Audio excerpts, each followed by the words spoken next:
Anne, welcome to the Motivate Collective podcast. It is so good to talk with you. How are you doing? I'm doing great. Thanks, Melanie. Thanks so much for asking me on. This is my very first podcast. Is it really? Yes. But you have been doing other speaking. So we met in a speaking group, and not the one I'm known for, a different one. So let's tell everybody what you do with speaking, with other work, what exactly you do. Yeah, well, can I go back and just give a bit of background about where I'm from and what I Everything. do? Yes, sure. It's Start at all the very it's all related to where I am today.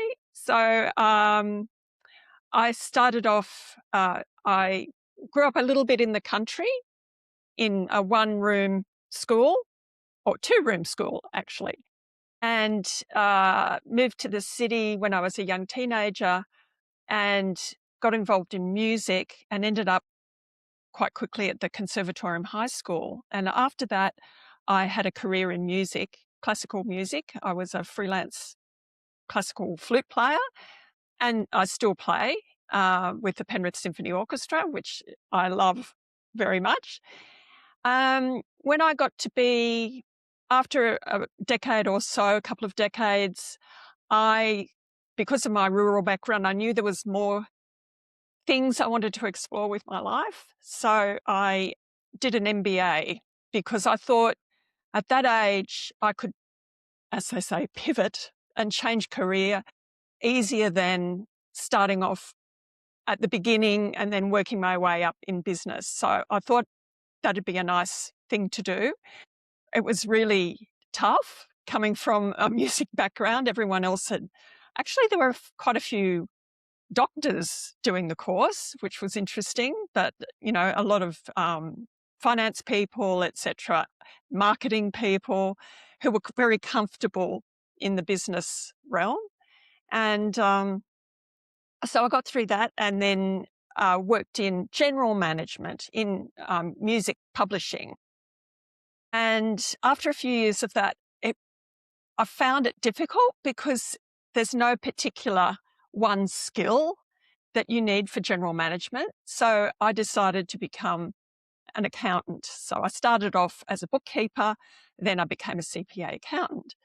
And then got broad experience, but with small companies, not with large multinational companies.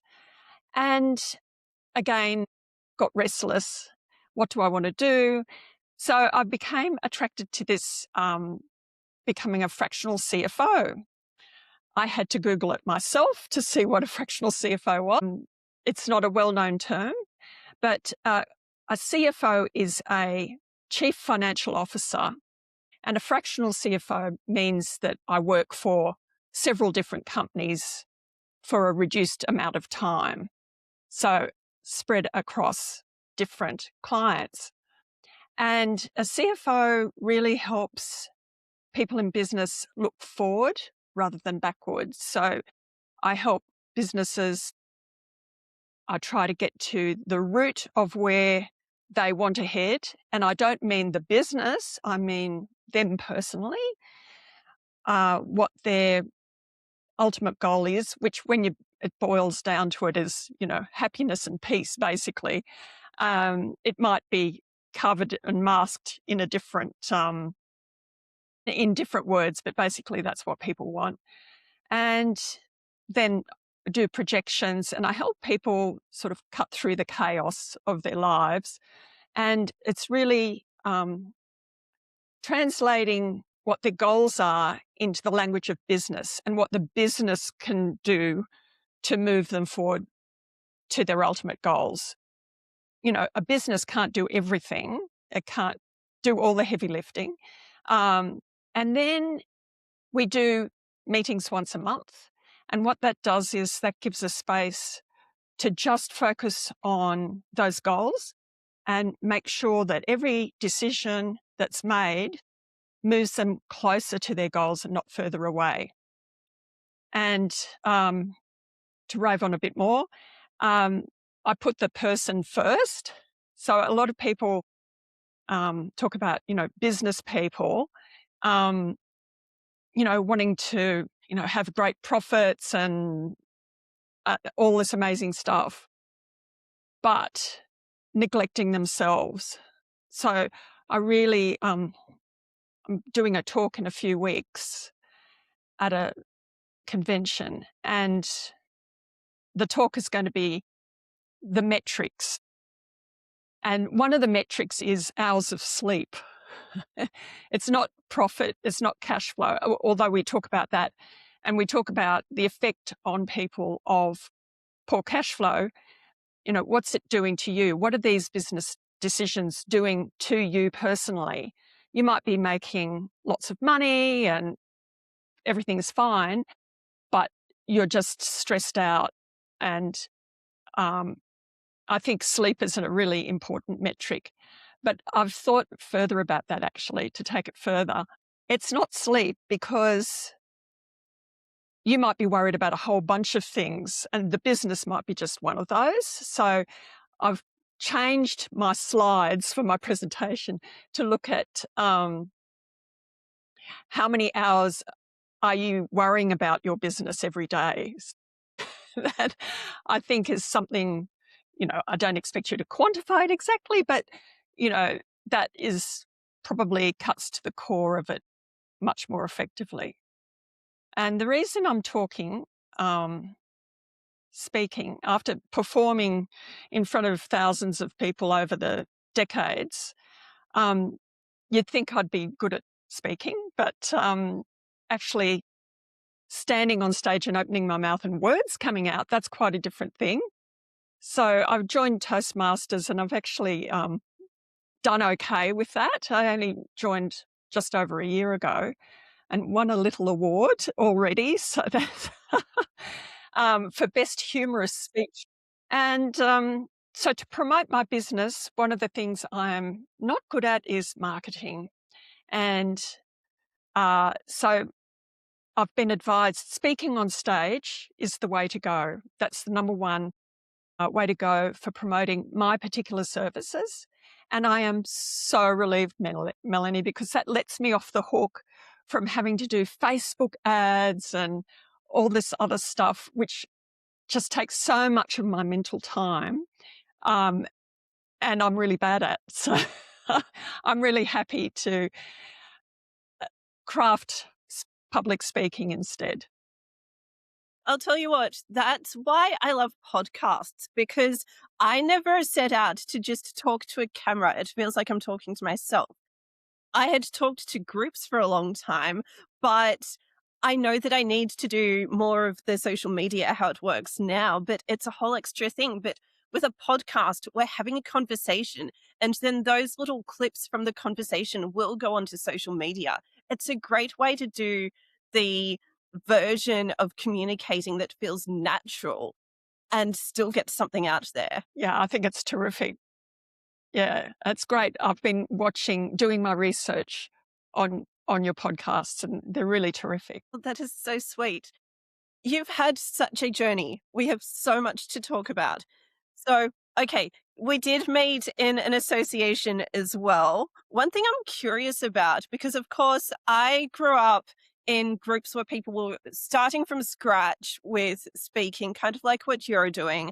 And then I saw you at an association, and I'm wondering, what difference have you seen? We'll look at all the other career journey sections in a moment, because I think there's so much to learn from all of it. But what has been the difference you've seen between that starting out stage or phase and the mindsets that you've seen in some of the professional speakers that you met? Yeah, so I guess for most people, getting on stage is terrifying. And for me, I think I've also got this to offer other people as well, because I've had such a long time performing music on stage.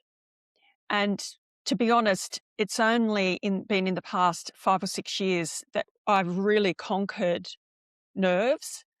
And so it's been much easier for me to speak in public now, and planning my first big presentation that's coming up, because I know that I'm going to be nervous. That's just part of my brain protecting me. And I look confident, apparently. And that practicing a lot is going to help train my brain so that when I got on stage, it will just flow smoothly. And the other technique I use when I'm coming up to a big performance, because I do some of the symphonies we play with Penrith Symphony Orchestra are really demanding. So I know how to prepare really well for a big performance, a big scary performance. And what I do is I prepare so that I'm ready like 2 weeks before the actual performance. And then by the time the performance comes, my stress levels are going down all the time, and I'm planning for the day after the performance. How do I want to feel the day after the performance, not at the performance? Because once you get on stage for a performance, I let everything go and just let it happen because I've done all the preparation, if that makes sense. So I don't have to worry when I'm actually doing it because I've done all the work beforehand. It sounds like I'm a real little goody two-shoes doing all this practice. But once I get on, you just let it go and then it happens. And then, yeah, so that's my attitude. The letting it go, that reminds me of the flow state that people talk about. And I really believe once you get in front of people, you are in the moment, to borrow that phrase from acting. I don't do that sort of thing, but borrowing that phrase, you're just doing the thing. And that's one of the things I love about any sort of performance, even if it's a talk. Have you experienced that in the orchestra and in talks where it's like your brain is switching off and you're just doing things and you don't have to think as much once it's happening? I wish that was true all the time, but I've got a too active brain. So my fear today with talking to you is that you'd ask me a question and I'd just freeze and not think of, my brain would freeze and I wouldn't be able to think of a thing. And so I'm still worried about that, but I'm trying to, because, just trying to be in the moment. Yeah, but it's hard.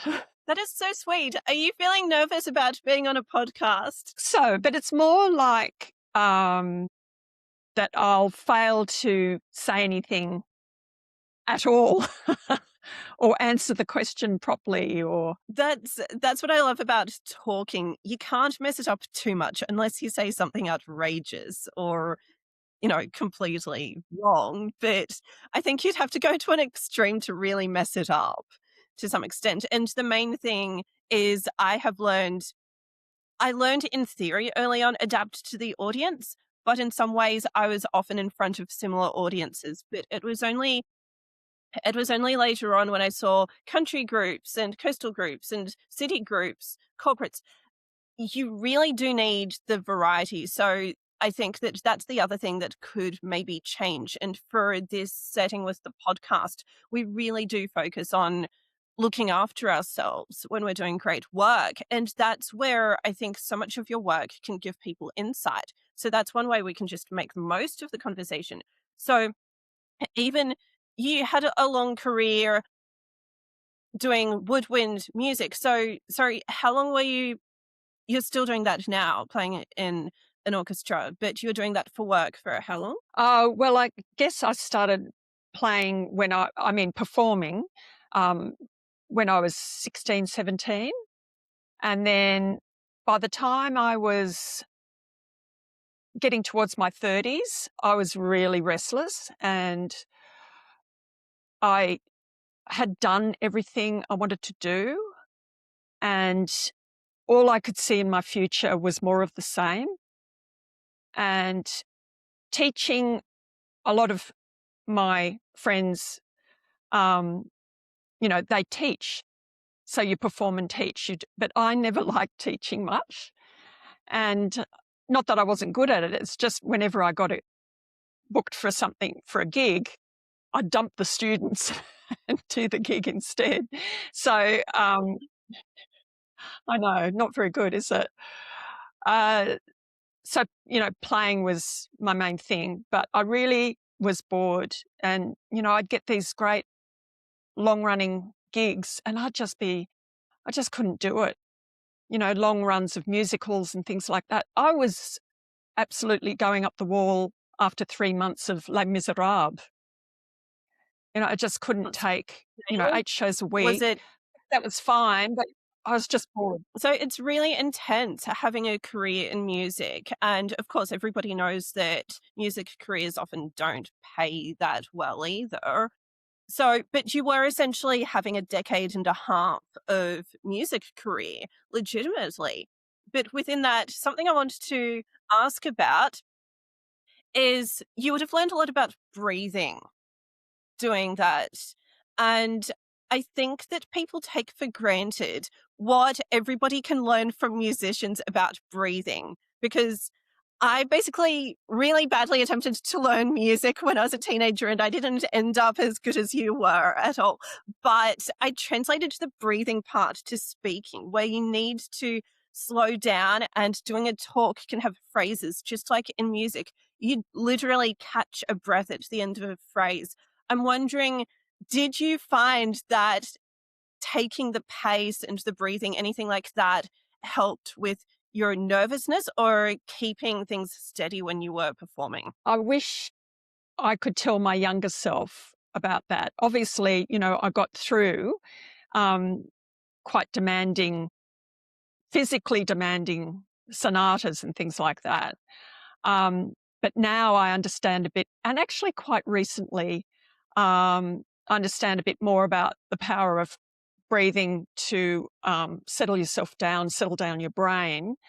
Yeah, and I think that would have been extremely helpful when I was doing those big, scary performances of quite demanding solo works, because I would have understood that the nervousness that I felt uh, would have been relieved a lot by deeper breathing and also planning. Because just to go off on um, a side note, my main huge recital at the end of my 4-year degree, I chose the biggest works. And my teacher said to me, "Are you sure you want to be doing that?"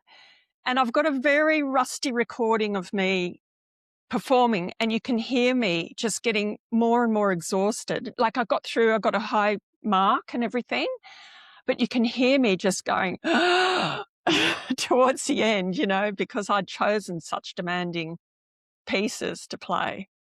So I think I know more now than I did back then. One of the lessons we can learn from that is if you overstretch yourself, you can end up exhausted doing anything. Yeah, that's right. And through the ambition, you just taking on too much, really. Yeah. I think I can relate to what you're describing because one of the things that I even saw in your career journey is you get the itch, you get restless. And I think there's something in those of us who are creative in some way or just fascinated by work, we want to try something else. And it sounds like even when you were doing one thing, music, for a decade and a half, it was the challenge of a particular piece of work.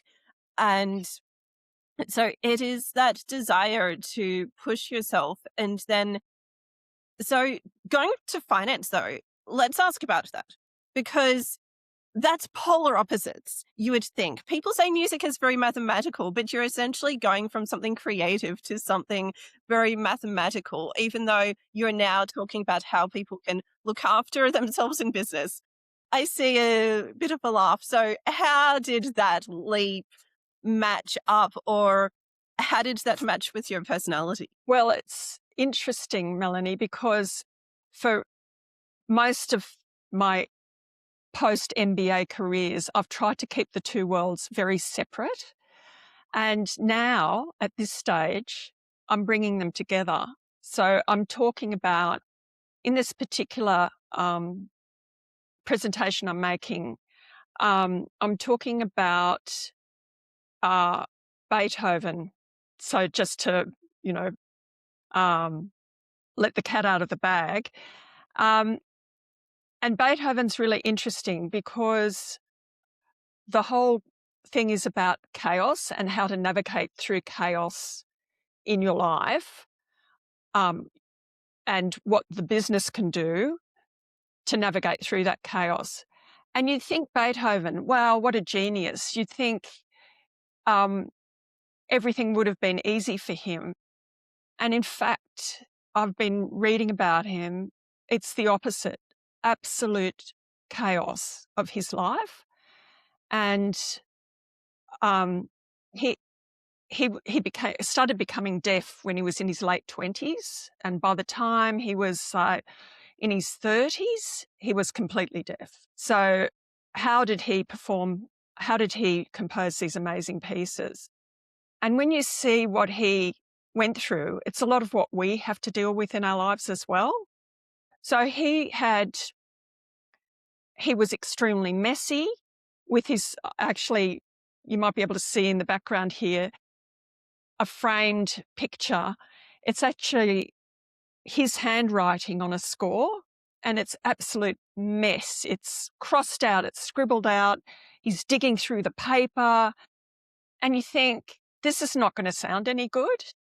And so what I'm doing in my talks is that I'm then playing the piece that is shown on the picture, and it's this beautiful cello sonata. So how did he get through? I mean, he had probably ADHD. He had irritable bowel syndrome. You look back at the facts, and that's what he probably was dealing with. He had anxiety, he had depression. His personal hygiene was terrible. And he was very untidy and messy. He was an orphan quite early on. And so he had a lot to deal with. And plus, the number one thing you'd think he'd need was his hearing, and that was taken from him. So how did he get through?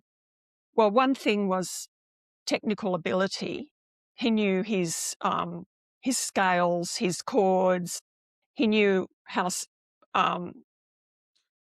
instruments combine together to make a great sound. He knew his harmony and melody. And he had templates to work with, like sonata form or symphony form. But the number one thing, he could hear in his head the music. So in a sense, when he became completely deaf, that was no barrier to him producing amazing masterpieces at all, because he could really just focus in. And so he knew what it was going to sound like pretty accurately. So after he became completely deaf, he wrote his 6th, 7th, 8th, and 9th symphonies. So that's how amazing he is. So I will link that to my work of, so I'm a conduit between normal people and finance people. So the technical ability is just double entry accounting, right? Debits equal credits. It's that easy, I'm afraid. And then templates, we've got, balance sheets, profit and loss. So it's my job to convert my client's vision into these financial templates and project forward into the future so that they can move towards their goals. But the forecasts I produce are linked. So the balance sheet and the profit and loss is linked. And then from that, you put in these decisions you have to make, say, employing people, you put it into the model, and it projects forward what your cash flow is going to be, what your profit's going to be, etc. So that gives the client a vision of the future, a graphical representation of what the future will look like, which is just like reading a piece of music. That's a graphical representation of what it will sound like, if that makes sense. So I'm using the genius of Beethoven to inspire us to, take action through our businesses. What I'm learning from that is you can simply map out the likely outcome based on what you're currently doing, and it doesn't have to be complicated. No, that's right. You will, and part of what I do is telling you how to talk to your accountant or whoever this person is going to be that's actually doing the forecasts, because they are technically challenging, to do these forecasts. And so, you have to use software. People say, oh, yeah, I'll just link together some Excel spreadsheets, but, that's full of hazards. So it's helping convert those ideas into, and I use rolling forecasts. So as we meet once a month, we look at what's happened, the reality. So the culmination of all those big and little decisions that you make, and that shows up in your profit and loss, your cash flow, and your balance sheet. And then we adjust going forward. So we roll forward an extra month, and then we stand back, and this Beethoven did this as well. He'd write and write and write, and then he'd stand back and say, does this still make sense? Is my musical idea still making sense? And that's what we do in business as well with the forecast. This is really crucial because these days everybody has a creative idea or people want to make something. It could be anything. And what we need to figure out is, okay, what do I need to do now? And also, you're saying that when things will get complicated, talk to an accountant, don't DIY. I'm getting the impression that it does help if people do find an accountant. Yeah. But the thing is, Melanie, most accountants won't be able to do this work because their business is not really set up for this. I mean, you will find the odd one, but so it's knowing what questions to ask the accountant, and just to be very clear about what you want. I want this forecast going into the future, and then I'm going to teach just a couple of metrics for the people to go to their accountant and say, I want you to I want to see the gross margin, for instance. Now, I'm going to teach what a gross margin is, and a gross margin is different from a net margin, or gross profit percentage is different from a net profit percentage. So if I can get technical for a moment, net profit percentage is all your income less all your expenses, right? And that gives you your net profit. But a gross profit is just your income from the essence of what you do. So for instance, you're a lawyer. So it's the income you make from actually doing the law. It's not bank interest or anything else. It's just that.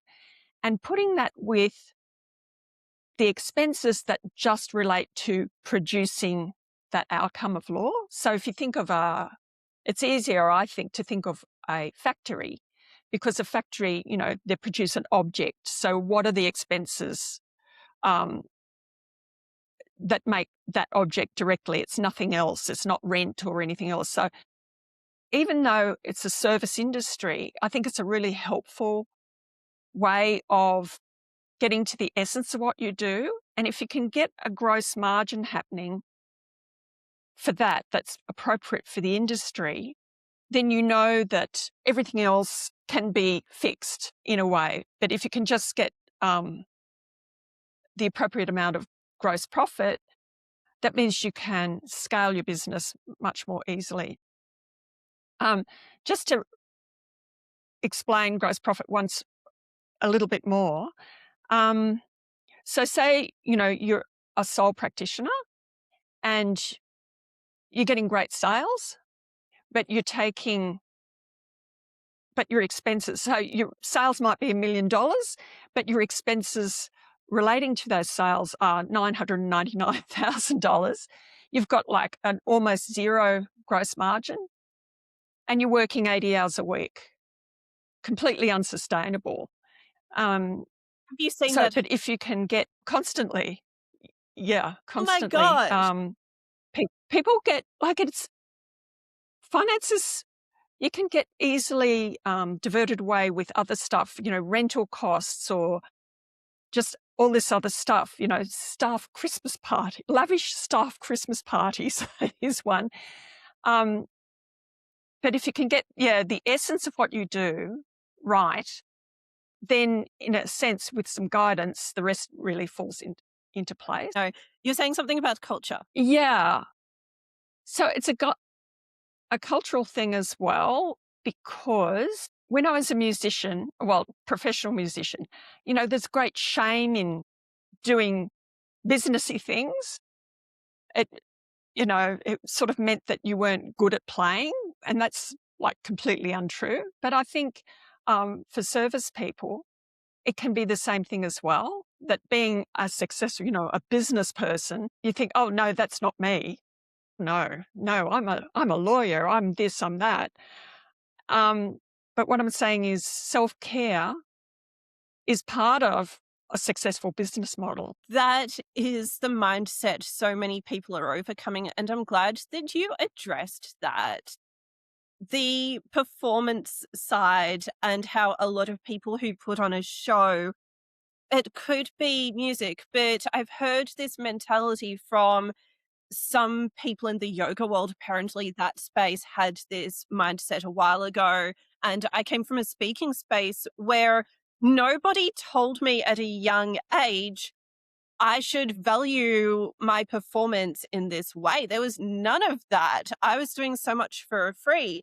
And I think that the right people will respect that you do have to look after yourself and you do have to value what you do. So I think what you described with your experience in music translates to so many industries. And I have seen that it's worse perhaps in Australia, or at least there's a flavor of it in Australia with the tall poppy syndrome.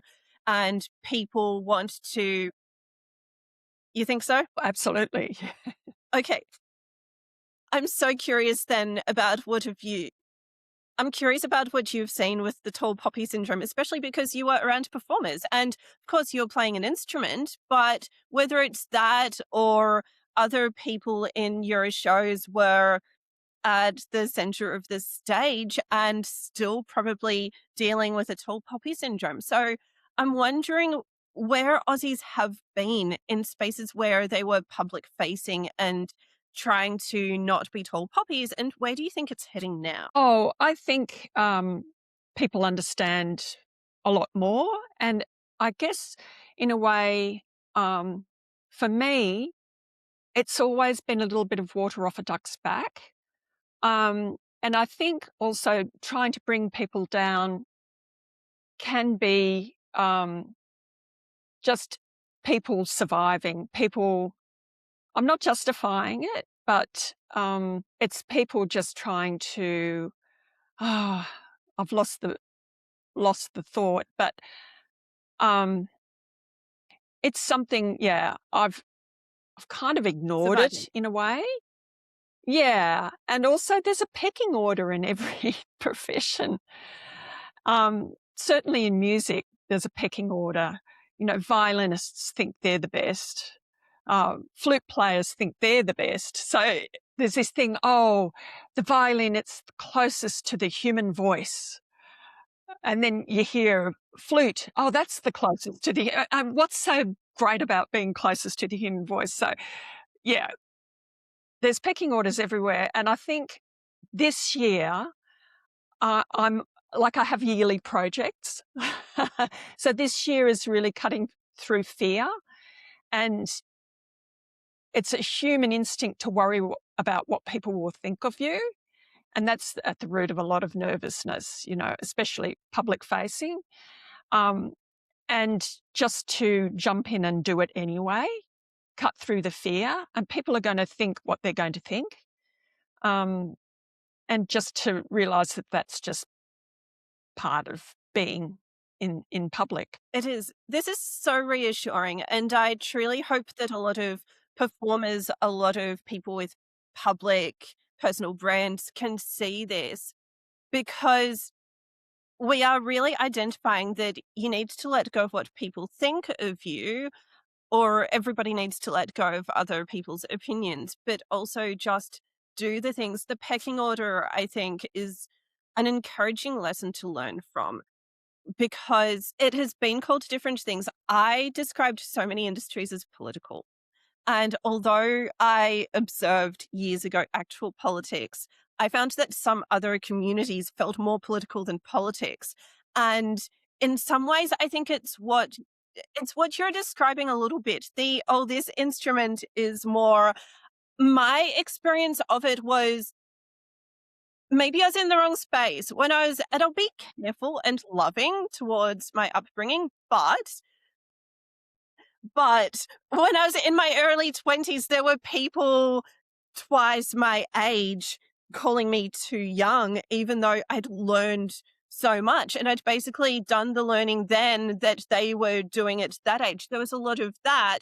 But then now, I'm not a 20-year-old TikToker. You're always something and not something else. And we really have to make peace with knowing we do what we do really well. And it doesn't mean that someone else's specialty is more or less, right? Exactly. I think that's so interesting and correct because back then, I mean, it's what people's motivation is too. And a lot of it could be, as my mother would say, oh, they're just jealous. And that happens quite a bit. I mean, what's their motivation for trying to bring you down? It could be they're envious that they weren't able to do that at that young age like you were able to. Oh my goodness. I think that's probably, I'm going to assume that that can describe why some people are trying to tear me down. I have to be so vague right now to be careful. But I think that in general, personally or professionally, someone can try to bring you down at any moment. And if you're saying in your diverse life experience that it's often that someone is feeling jealous or wishing they could be doing what you're doing, I can actually pinpoint moments where that has really aligned with what you're describing.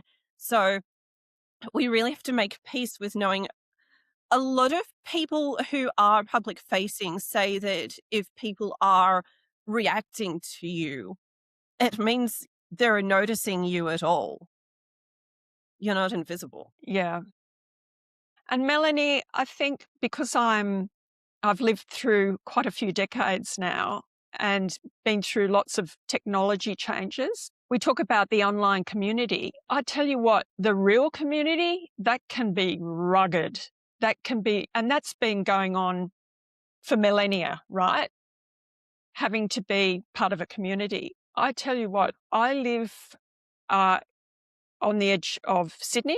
So part of why we've got such poor connectivity today is that I live on the edge of a national park in very small village. And I tell you what, those village meetings, they can be rough. So, But hold on, I, you're in a village. You're in the I think mountains. it's just Whereabouts? part of, Linden, which is sort of mid-mountains. Right, right. And I'm So looking forward to moving back to Sydney actually. me too, me too. But I And just I know think, I was just going to add, it's hard with the internet connection, but we need to explain to the people who are listening from somewhere else in the world, the way to explain where you are is people are going to have a holiday, go to Sydney and see perhaps Bondi, Manly, CBD, city centre. This is not what we are describing. You go, an hour and a half through Sydney, through all the suburbs, and then you get to some mountains and villages. That's what we are describing. It's the west of the west of the west out there. Is that how to say it? correct. And there's some beautiful things up here. That's the thing. It's, sort of come to see the amazing views up here. Yeah. But I think this nastiness online, I think there's not too much difference between that and, small English villages of, a few hundred years ago. I think just got to build internal strength and not worry about it too much, because it can have a terrible negative effect on people. So, have you seen those sorts of village mentalities literally where you are? Well, I think it's everywhere. Um, it can be anywhere, but yeah, I think it's just part of life, living in groups of people. It's Yeah, yeah. but it's The interesting being in the financial world and being in the music world, because people's attitudes to both. It's interesting. If I introduce myself as a musician, they go, "Oh, how interesting. Tell me what you play. Oh, that's amazing." If I say, "Oh, I'm an accountant," I've had people turn and walk away. So I think that's very funny. Oh, dear. it's about how you frame yourself. It's interesting that you bring that up because we all have to learn about how to present ourselves and how to describe ourselves these days. I think I struggled with that a little bit as well because I had to almost bring together a few things I was interested in. Basically, I got known as just a speaker, but then it made it really hard to get involved in doing other things, being just only a speaker. And I think what you're describing could also show how people value your work monetarily to some extent. It's fascinating because they'll be interested in the creative things, but you're probably building more of a business doing the financial side. And they might not see that there's a lot of putting a puzzle together and there's a lot of creativity in having to promote yourself when you are a business, even if it's in a technical field. I think people take that for granted. I didn't do a lot in marketing with finance, but I worked with technical industries.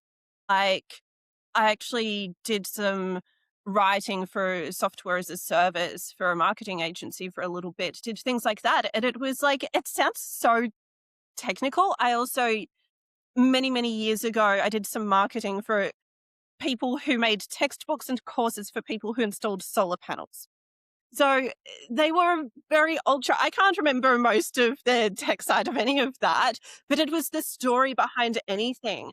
And I I adore what you're doing with your speaking and your storytelling because you're taking something very numbers based of business and finance and you're bringing the self-care story into it because the looking after yourself, that's an end goal of any field, including the technical ones. Yeah. Yeah.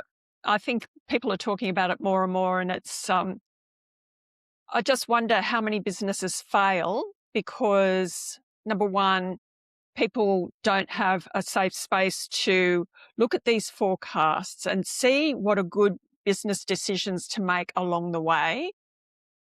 You know, the people that need it the most don't get it.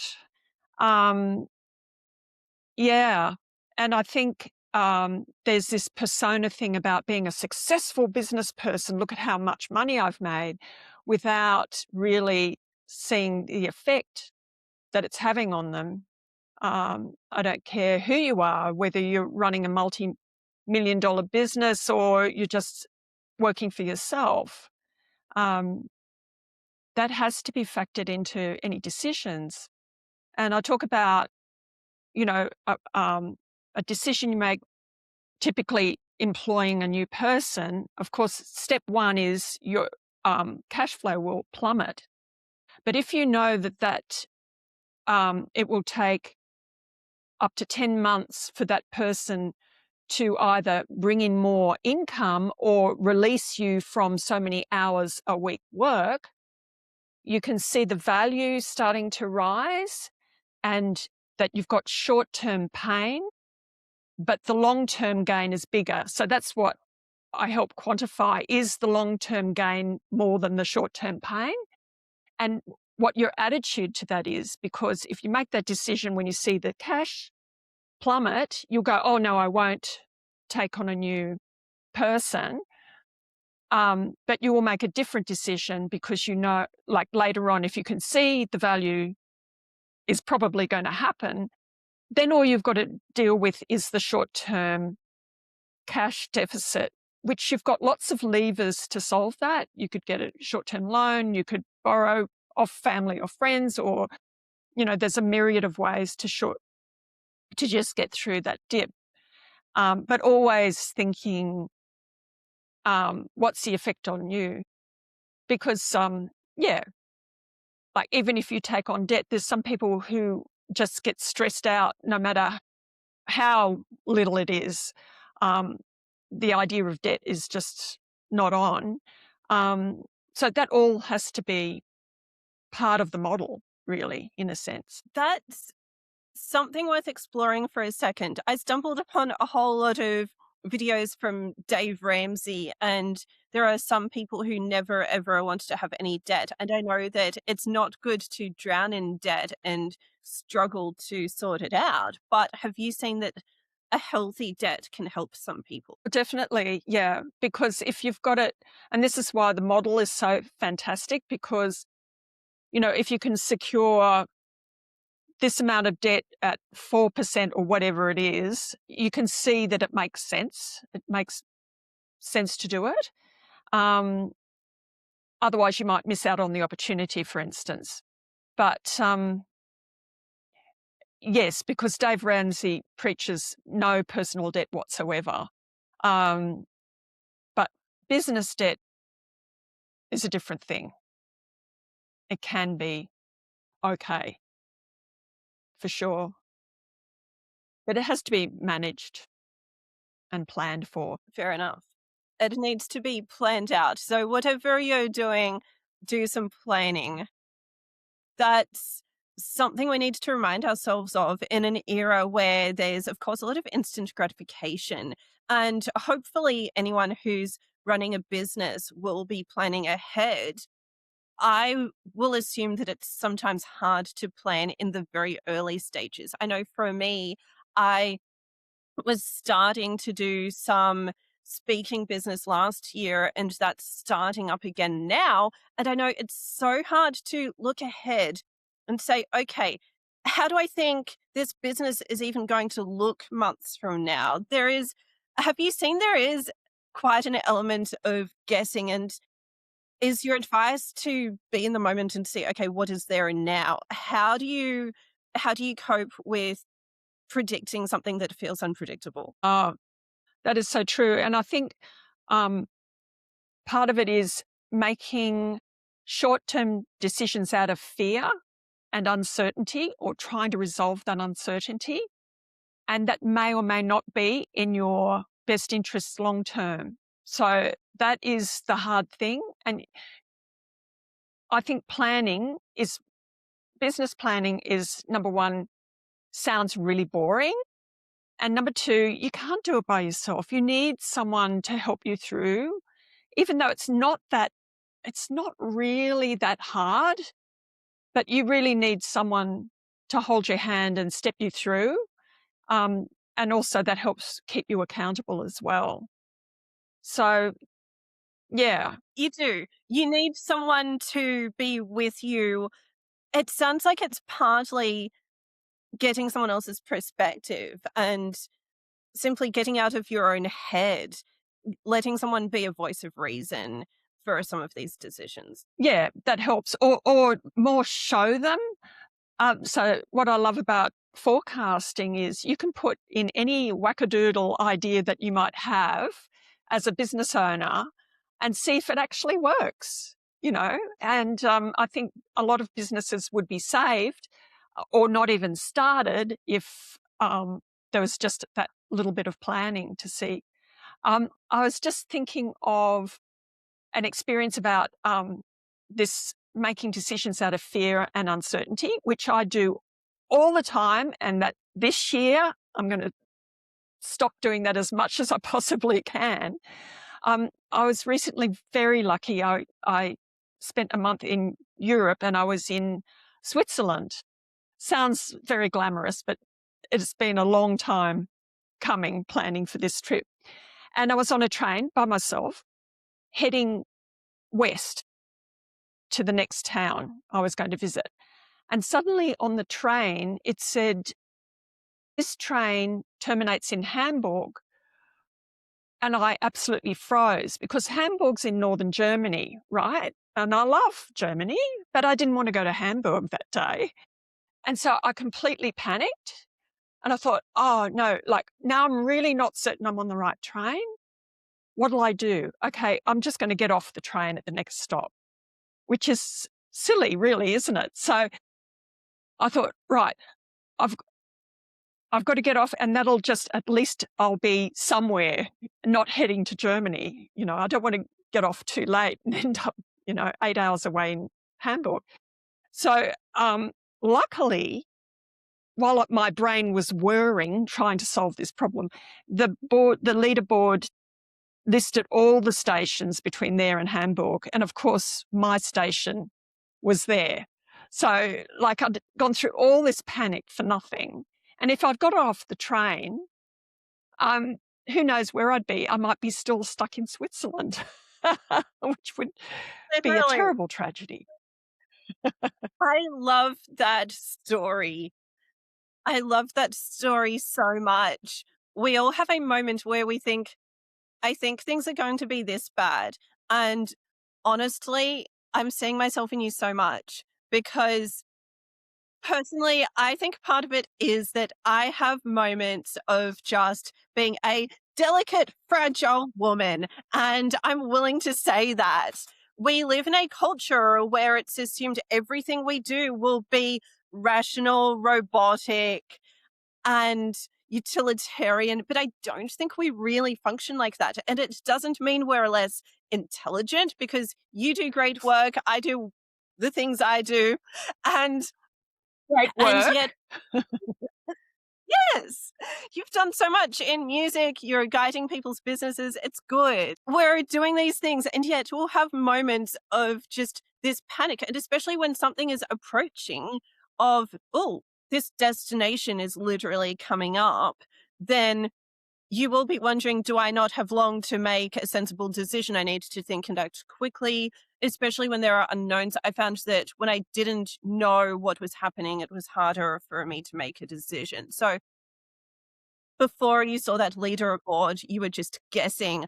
That's such a metaphor for life. I hope you can put that story into a speech one day. Seriously, because we all have a moment where we can't see the leaderboard and we're trying to figure out what's going to happen next. And we're doing the best we can. It seems like step one is to not panic. If we are setting up a business, then that is really crucial. Try to see the leaderboard somehow. Think so? Oh, absolutely. Yeah, definitely. And I think well, we've got to balance self-doubt. I don't know about you, like my self-doubt is ridiculous. And the amount of time I waste because I've set things up well. And then I think, oh, is that right? Oh, no, that can't be right. And go back and check. I mean, it's ridiculous. And this has got to stop this year. This year, Melanie. It's crazy. But also that starting a new business, it's like a tragedy because you've got this, you've got all the energy, you've got this fantastic idea, and you've got no way of mapping out the likelihood of what's going to probably happen. And you pour everything into this and all your creativity, and it can be a disaster because, doing business plans, it's extremely boring and dull. So you do need someone to help you put your vision and keep you excited and motivated and get excited when you see the plan. Oh, yes, this is probably going to work. Or how about we do this 6 months later rather than right now, and you're going to have a better outcome. So, yeah, I think and then your self-doubt will go down. because I think that can be very, number one, time consuming, anxiety producing. And the thing I learned about traveling by myself is that, we're really good at surviving, actually. Let go and just go for it. All the crazy things I worried about before the trip, none of them turned out to be an issue. So, for instance, I was in minus 17 degrees at one stage, and I'd bought this $89 coat from Anaconda, and I thought, this is not going to be good enough. And it was fine. My $89 coat was enough in minus 17. All these stupid things we worry about needlessly. You look ahead and you think you won't be okay, and then somehow you are okay. I think that we need to surround ourselves with people who reassure each other. For me personally, I know that months ago I was in an environment where I was surrounded by uncertainty, and I think the podcast was the main place where I was hearing things you are saying of just have some faith in yourself. And and for you with that travel, just doing it, getting out there, you did find peace, you did find reassurance from yourself, but I think it's partly environmental. You were in a place where the solutions were in front of you and you were okay. You were on a train. You weren't in the middle of nowhere, not on a train. You had a way to get from A to B. You were okay enough. So that's a part of it. Put yourself in a situation where you have access to the solutions, but there's self-doubt. It's amazing how this is what we are coming back to. Seriously, Anne, before doing this recording, I was just having one of those days. I was curled up thinking, I'm just failing at everything. This is why I sent you a link for the recording at the last second, right on 12, because I needed a moment to just feel sorry for myself and then get up and do another recording. So I don't know if anyone who performs or presents is like that. But give yourself a moment to feel terrible and then get on the damn stage. Yeah, that is absolutely brilliant, Melanie. I'm just so amazed by what you've just said. That's incredible. Why? Yeah, good for you. Well, were you feeling down, like just a bit down, or I'm hopeless at this? And someone said to me once, if something is worth doing, it's worth doing badly. And that's coming into this podcast today. I was like pretty nervous, and then right at 1 minute to 12, I thought, let's say I'm hopeless at it. Fine. We can all have a laugh later about it. What's the worst thing that can happen? And that you were sort of having your own sort of moment before the podcast as well. That's really funny, actually, that we were both suffering. Yeah, we're both, sorry for interrupting, we're both having our doubts at the same time and not telling each other. I don't get nervous about the podcast anymore. I think I've done more than 55 of these since August last year. So it's been a bunch. Wow. Felt sorry that I'd been slowing down a little bit. It had been sort of weekly instead of daily, and I had to get over it and realize, okay, fine. I think some of the best podcasts started off weekly. It means I'm not an obsessed fanatic, but I can be if I need to. But, I think that I was having all the worries about everything else in life. And I just kept thinking, I need my whole life to be perfect. I don't know. I was in my own head. And I think the best thing you can do, this is the addiction of the podcast for me. It gets me out of my head. I think everybody should do a podcast. Everybody should get on a stage, because to some extent, you're not pondering your whole life when you need to just focus on telling a story to other people. It's brilliant. You just get past all of those things. So knowing that you felt nervous about doing the podcast itself, look, they're great fun. I know you could go on so many more podcasts, and the value that you are bringing to really reassure that is that you've been guiding people on what to do when they're figuring out the basic finances, especially starting a business. I learned something from you that, okay, the accountant won't do everything that you're describing, but people need to know the right questions to ask an accountant. And hearing this from a creative who was a musician for years, it's reassuring because when we have a creative brain, it can be even more of a leap to look at all those numbers sides, and we need to just catch your breath. I think a lot of us feel nervous about the numbers the way that other people might feel nervous about speaking, and we need to just reassure ourselves and do it anyway. Yeah, exactly right, Melanie. And the thing is, when you look, it's I'm in a unique position because I've come late to accounting. So most people do, you know, straight from school to university and into an accounting firm. Well, I've gone the opposite way. My journey's been the opposite. And I think that is in a unique position. And I've been thinking about this, pardon if this is a bit rambling, but trying to put together the slides for this talk I'm giving. I wanted people to really understand what I'm raving on about with talking about cash flow and margin percentages, right? Gross margin. And I was trying to explain it in the slides from an accounting point of view, but no, I've got to be on the other side of the fence with the audience, not the accounting side. And I can make the bridge between normal people and accountants, if that makes sense.